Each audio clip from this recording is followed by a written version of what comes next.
आवरलेला आहे. तिच्या हृदयाची धडधड वाढलेली आहे, कारण लग्नाचा पवित्र दिवस जवळ येतो.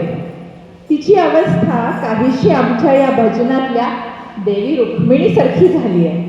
आता आम्ही जे भजन सादर करणार आहोत ना, ते भजन म्हणजे केवळ शब्द नाही आहेत. तिथे आहे प्रेमातली लाज, आकर्षणातली पवित्रता आणि भक्तीमधलं माधुर्य. आज आपल्या मनात आम्ही मैत्रिणी कृष्णाच्या नावाचा गोडवा आणि रुक्मिणीच्या हृदयातली धडधड आणि बावरलेपणा उतरवणार आहोत. ऐकूया सुरेल भजन, अशी रुक्मिणी बावरी झाली ग.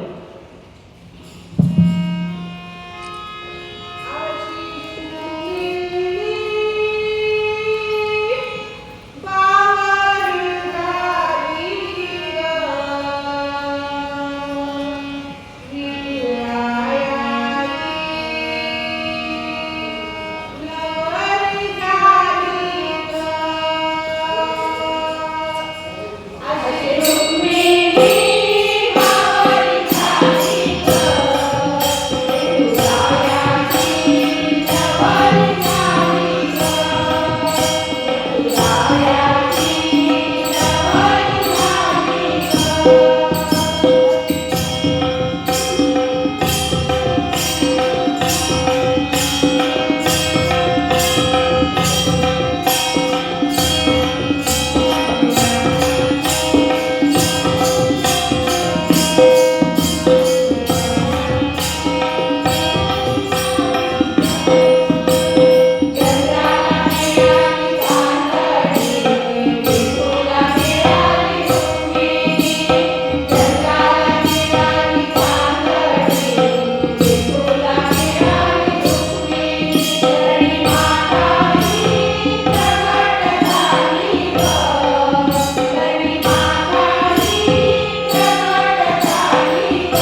मेहंदीचा रंग, हे भजनाचे स्वर, हे सगळं सगळं मिळून एक अशी सुंदर संध्याकाळ झाली की जी शब्दात सांगणं कठीण आहे मला.